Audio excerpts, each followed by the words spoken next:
నీళ్ల కోసం రోడ్డెక్కుతున్నారు. సాగునీరు అందక తంటాలు పడుతున్న రైతులు. సాగునీటి కోసం పక్షం రోజులుగా ఎదురుచూపులు. స్థానిక ఎమ్మెల్యేకు ప్రజాప్రతినిధులకు విన్నవించుకున్న రైతులు. అయినా అందని కెనాల్ సాగునీరు. కమలాపూర్ మండలంలోని పలు గ్రామాల్లో దెబ్బతిన్న కెనాల్. ఇరిగేషన్ ఆఫీసర్ల నిర్లక్ష్యంతో మొలిచిన చెట్లు. చివరి ఆయకట్టు వరకు అందని నీళ్లు. ఇబ్బందులు పడుతున్న 8 గ్రామాల రైతులు. మొన్న ఎల్కతుర్తి, నిన్న అంబాల వద్ద ఆందోళన. వెంటనే సాగునీరు అందజేయాలని రైతుల మొర. ముదిరిన ఎండలు. సాగునీరు అందక నెర్రలు వాలుతున్న నెలలు. సుమారు 400 ఎకరాల్లో ఎండుతున్న పంటలు. అష్టకష్టాలు పడి పంట సాగు చేసిన రైతులకు ఇబ్బందులు తప్పడం లేదు. కెనాల్ ద్వారా సాగునీరు వస్తే పంట సాగు చేసుకుంటామనుకున్న రైతుల ఆశలకు గండిపడుతోంది. కెనాల్ నీళ్లు రాక పంట పొలాలు నెర్రలు పారుతుంటే, నీళ్లందక మండుటెండలకు పంట పొలాలు ఎండిపోతున్నాయి.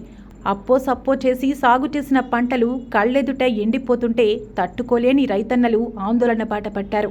హన్మకొండ జిల్లా కమలాపూర్ మండలంలోని 8 గ్రామాల్లో పంట సాగుకు నీళ్లు అందక రైతులు అనేక ఇబ్బందులు పడుతున్నారు.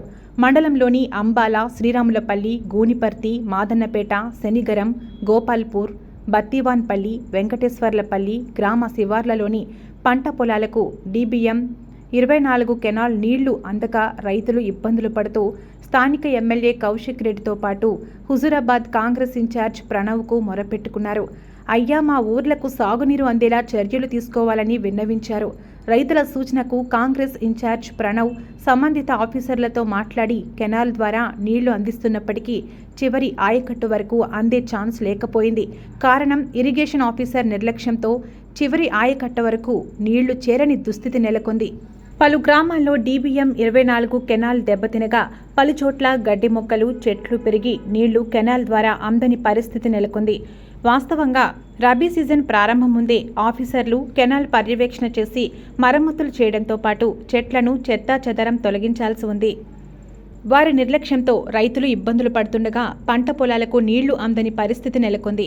దీంతో 8 గ్రామాల్లోని సుమారు 400-500 ఎకరాలు ఎండిపోయే పరిస్థితికి చేరుకున్నాయని రైతులు కన్నీళ్లు పెట్టుకుంటున్నారు.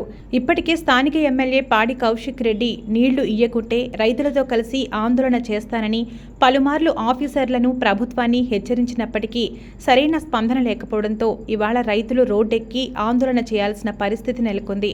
మొన్న శంభునిపల్లి గ్రామస్తులతో పాటు పలు గ్రామాల రైతులు ఎల్కతుర్తి వద్ద జాతీయ రహదారిపై ఆందోళన చేయగా, నిన్న అంబాల రహదారిపై 4 గ్రామాల రైతులు ఆందోళన బాట పట్టి వంట వార్పుతో నిరసన వ్యక్తం చేశారు.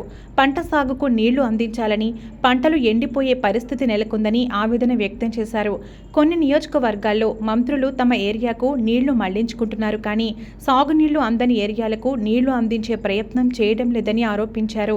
ఇరిగేషన్ ఆఫీసర్లకు వినతి పత్రాలు ఇచ్చినా సమస్యకు పరిష్కారం లేకపోవడంతో రైతులు ఆందోళన బాట పడుతున్నారు. ఈ సమస్య చిలికి చిలికి గాలివానిగా మారకముందే ఆఫీసర్లు మేల్కొని కెనాల్కు మరమ్మతులు చేసి చివరి ఆయకట్టు వరకు నీళ్లు అందేలా చర్యలు తీసుకోకపోతే సమస్య చేజారిపోయే పరిస్థితులు నెలకొనున్నాయి. మా గ్రామంలో పడ్డ శ్రీరాములపల్లి, అంబాల, గూనిపర్తి, మాదన్నపేట, శనిగిరం ఇలాంటి గ్రామాల లోపల దాదాపు 1000 నుంచి 1200 ఎకరాలు DBM 24 ద్వారా పార్కం బారదది. అయితే DBM 24 అనేది అది కాస్త ఎత్తున్నటువంటి తూమది. మాకు గుండ్ల సింగారం లోపల ఒక షట్టర్స్ ఉంటాయి. ఆ షట్టర్స్ గత 20-25 సంవత్సరం నుంచి ఏ రోజు కూడా మొత్తం పైకి లేపలే. ఇప్పుడు వాళ్ళు ఏం చేసిందంటే మొత్తం టోటల్గా పైకి లేపడం వల్ల మాకు వారబందు లోపల కనీసం ఆ ముచ్చర్ల వరకు, ఆ పెంబర్తి వరకు కూడా వాటర్ రాకపోవడం వల్ల మా పంటలు మొత్తం ఎండినాయి. దాదాపు 1000 నుంచి 1200 ఎకరాలు పారుతుంది. 1000 నుంచి 1200 దాదాపు ఒక 300-200 ఎకరం పంట ఉంటుంది. బాయిలు ఉన్న వాళ్ళకు కొంచెం ఎద్దమద్దంగా ఆరుతడిలాగా అట్లా పండితే ఇట్లా ఇలా పంటలు పండుతుంది. దాదాపు 800-900 ఎకరం మొత్తం టోటల్గా నాశనం అయిపోయింది. ఇప్పుడు ఒక 10 రోజులు కనుక 24 గంటల కరెంట్ 24 గంటలు మాకు కనుక వాటర్ కనుక ఇచ్చినట్లయితే మేము బతుకుతాం. కాబట్టి 10 రోజులు మాకు 24 గంటలు DBM 24 ద్వారా వాటర్ రిలీజ్ చేసి తర్వాత మీరన్న వారబందు ప్రకారంగా మాకు ఇస్తే మా పంటలు బతుకుతాయి. దయచేసి ఆ విధంగా ఇవ్వాలని కోరుకుంటాం. ఇవ్వకపోతే మాత్రం రైతు యొక్క పొట్టగాలితే ఏ విధంగా జరుగుతుందో తెలుసు. రైతు తలుసుకుంటే ప్రభుత్వాలే కూలిపోయినాయి. మా రైతులను తలుసుకొని ఆ పరిస్థితి దయచేసి ఎకరానికి 35 నుంచి 40-50 వేల ఖర్చున పెట్టిన రైతు కూడా ఉన్నారు. ఇప్పుడు ఆ పంట మొత్తం నష్టం. మేము చేయాల్సింది ఇప్పుడు ఒక నీళ్లు వారితే పంట చేతికి వచ్చేటువంటిది, నోట్లకు వచ్చినటువంటి పంట ఇవాళ మొత్తం దెబ్బతింటుంది. ఈ సందర్భంగా ఈ వ్యవస్థ లోపల మా యొక్క కడుపు గాలి బాగా ఇబ్బందుల పాలై మేము ధర్నాను రాస్తారు. మా అంబాల పరకాల మధ్యలో ఉన్నటువంటి ఆ రోడ్లో మేము ధర్నా తీయడం జరిగింది. తీస్తే అప్పుడు మా సిఐ గారు వచ్చి మేము ఎస్ఆర్పిఎస్ వాళ్ళ ద్వారా మాట్లాడతాం, సిఈ గారి చోత డిఈ గారి చోత కానీ ఏదో మేము మాట్లాడి మీకు న్యాయం చేస్తామని చెప్తే మేము వంట వార్పు కార్యక్రమం కూడా మొదలుపెట్టినాం. తెలంగాణ ఉద్యమం లోపల రైతులు ఏ విధంగానైతే ముందుకొచ్చి ఏ విధంగా ఉద్యమం చేసినాం అంతకన్నా ఎక్కువ ఉద్యమం చేద్దామని ఉద్దేశంతో మేము వంట వార్పు కార్యక్రమం మొదలుపెట్టింది. మా పంటలు కూడా చూడండి, ఇది టోటల్గా గొలుసు బయటకు వచ్చింది. అంటే దాని అర్థమైంది మొత్తం అన్ని రకాల పెట్టుబడులు మేము పెట్టినట్టు లెక్క. ఎన్ని పెట్టుబడులు పెట్టినా కూడా కోత కోసుకునే టైం లోపల రైతుకు రాకపోతే ఎంత దుఃఖం ఉంటుంది, ఎంత బాధ ఉంటుంది, ఎంతమంది ఆత్మహత్య చేసుకోవాలి. ఇవాళ ఈ ప్రభుత్వం ఏం చేస్తుంది? రైతు ప్రభుత్వం అని చెప్పిండ్రు. రైతులకు ఇది న్యాయం చేస్తారా అన్యాయం చేస్తారా? ఇవాళ మా యొక్క అభియోగం ఏంటంటే కింది ప్రాంతం లోపల ఖమ్మం లోపల పెద్ద నాయకులు ఉన్నారు. వాళ్ళు పొంగులేటి శ్రీనివాసరెడ్డి గారు కావచ్చు, లేక ఉప ముఖ్యమంత్రి బట్టి విక్రమార్క కావచ్చు. మా యొక్క అభియోగం నిజమా అబద్ధం అని మీరు ఆలోచన చేసుకోవాలి. మేము ఎందుకు అభియోగం చేస్తున్నాం? మా రైతులకు నిజంగా న్యాయం కనుక జరిగినట్లయితే, నిజంగా వాటర్ కనుక వచ్చినట్లయితే మేము ఎందుకు అభియోగం చేస్తాం? మా అభియోగం ఏంటంటే వాళ్ళ కిందికి తీసుకోపోతున్నారా, ఆ కారణం చేతనే ఇట్లా జరుగుతుందా అనేది మా యొక్క అభియోగం. దయచేసి ప్రభుత్వ అధికారులు కానీ ఒక్కటే ఆలోచన చేయాలి. ఇవాళ కోటాను కోట్ల మందికి అన్నం పెట్టేటువంటి రైతును పొట్టగొడుతున్నారు. ఈ పొట్టగొట్టకుండా రైతులు ఆత్మహత్య చేసుకోకుండా ఒక్కొక్కరు కంట్లో దుఃఖం ఉంది. మొన్న జరిగినట్టు పండుగ కూడా ఎవరు జరుపుకోలే. కాబట్టి దయచేసి మీడియా మిత్రులు కానీ మీరంతా కలిసి మా రైతులకు న్యాయం చేయాలి. న్యాయం కనుక చేయనట్లయితే ఇప్పుడు చిన్నగా ఇక్కడ ధర్నా రాస్తారోకలు జరిగినాం. టోటల్గా దాదాపు ఒక 20-30 గ్రామాల ప్రజలము ఏకంగా కరీంనగర్ వరంగల్ రోడ్డు మొత్తం దిగ్బంధం చేస్తాం. ఎట్టి పరిస్థితుల్లో ఒక బస్సు కూడా కదలనీయకుండా మాకు న్యాయం చేసేందుకు పోరాటం చేస్తాం. దయచేసి మీరు చేయకపోతే మాత్రం మీకు దండం పెట్టి చెప్తా ఉన్నాం. మీకు ఎట్టి పరిస్థితులు ఇచ్చిపెట్టే సమస్య లేదు. అంబాల రైతులం నేను ఒక 7 ఎకరాల మక్క సాగు చేశాను. వరి పొలం వద్దని ప్రభుత్వం ఆరుతడి పంట అంటే ఆరుతడి పంట వేశారు. దానికి బదులుగా వాటర్ వస్తాయని వేసుకున్నాము. వాటరు ఒక్కసారి ఇట్లా కనబడి చాలా తిప్పలు పడితే మా DBM 24 అనేది 136 క్యూసెక్కుల అవతారం గలది. దానిలో 136 క్యూసెక్కులు ఒక 70 క్యూసెక్కులు 80 క్యూసెక్కులు ఇచ్చి ఈ ఇరిగేషన్ నాయకులంతా ఈ ఇరిగేషన్ ఉద్యోగులంతా మమ్మల్ని ఏం చేసినా కాలువకాడు పోయినా ఇబ్బంది పెడుతున్నారు. మాకు గుల్లసింగ రంగన సెటర్ వేసి DBM 24 వాటర్ ఎక్కాలంటే హెడ్ పెంచాలి. 3 మీటర్ హెడ్ పెంచితేనే మాకు నీళ్ళు వచ్చే అవకాశం ఉంటుంది. దానివల్ల మేము ఎంత చేసినా ఏం ప్రయోజనం లేకుండా అవుతుంది. ఇదంతా చేసి ఎకరానికి 20 నుంచి 30,000 40,000 పెట్రోల్ పెట్టి పోతే నేను 7 ఎకరాలు సాగు చేస్తే వరి పెట్టేదాన్నే మక్క పెట్టి పొలంలో ఆరుతరపు అంటే ప్రభుత్వం చెప్పిన ప్రకారం చేస్తేనే ఇప్పుడు 2 ఎకరాలు ఉన్నది, 5 ఎకరాలు వేయింది వరకు. ఇప్పుడు ఆ ఇబ్బందికరంగా బాధ ఉన్నది, దుఃఖం తీరేంత పరిస్థితి ఉన్నది. ఏం చెప్పినా అర్థం లేదు, ఎవరు చెప్పినా ఏం లేదు. చింతగాడి క్యాంప్కి వెళ్ళి అడిగితే డి కానీ ఏఈ కానీ సి కానీ ఎస్సీ కానీ ఎవరు పట్టించుకోలేదు. మీరు దాడులు పోయి మీకు వారబంధు ఇష్టం ఉంటే తీసుకొని లేకపోలేదు అని చెప్తున్నారు. ఏదైనా మమ్మల్ని బెదిరియడం జరుగుతుంది.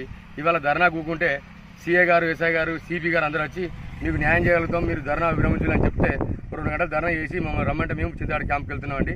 దయచేసి మీరు అందరూ ప్రాజెక్టు ఉన్న ఇరిగేషన్ ప్రాజెక్టు వాళ్ళు ప్లస్ పోలీసు వాళ్ళు అందరూ కలిసి మాకు దయచేసి ఆర్డీఓ గారు కలెక్టర్ గారు స్పందించి మాకు నీరు ఇప్పించి ఈ కాలువ పోయేంత వరకు మాకు వారబంది లేకుండా ఇస్తేనే మాకు నీళ్లు పండుతాయి, పంట పండుతుంది.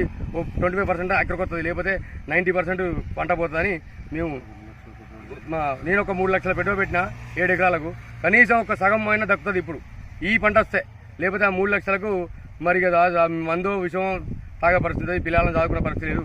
మీకు అందరికీ దయచేసి ఆర్డీఓ గారికి కలెక్టర్ గారికి మన ఇరిగేషన్ అధికారులకు అందరికీ చెప్తుంటూ మేము విన్నవించుకున్నాం.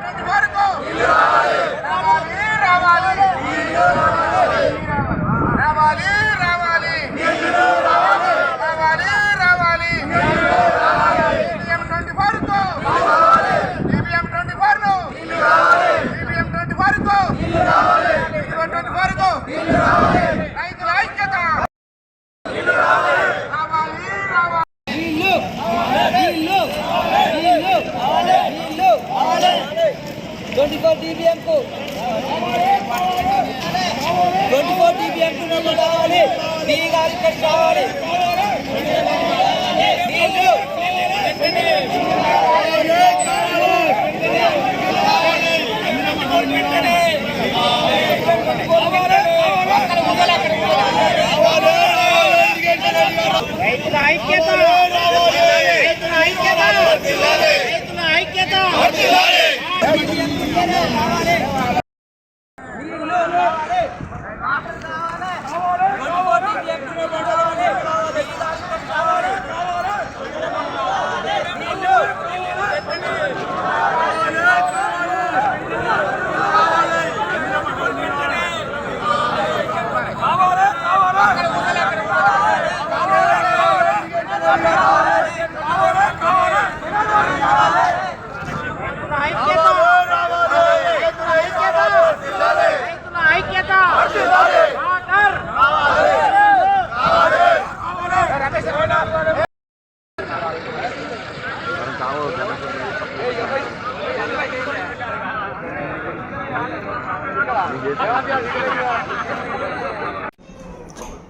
సింగిల్ యూజ్ ప్లాస్టిక్ను నివారిద్దాం, పర్యావరణాన్ని పరిరక్షిద్దాం, ఆరోగ్యవంత వాతావరణాన్ని నెలకొల్పుదాం. మనం ఆరోగ్యంగా ఉన్నాం, మన పిల్లలను కూడా ఆరోగ్యంగా ఉంచుతాం, మన భవిష్యత్తును కూడా ఆరోగ్యంగా ఉంచుతాం. కాబట్టి మీరందరూ కూడా దయచేసి సింగిల్ యూజ్ ప్లాస్టిక్ను బ్యాన్ చేయండి, పర్యావరణాన్ని పరిరక్షించండి.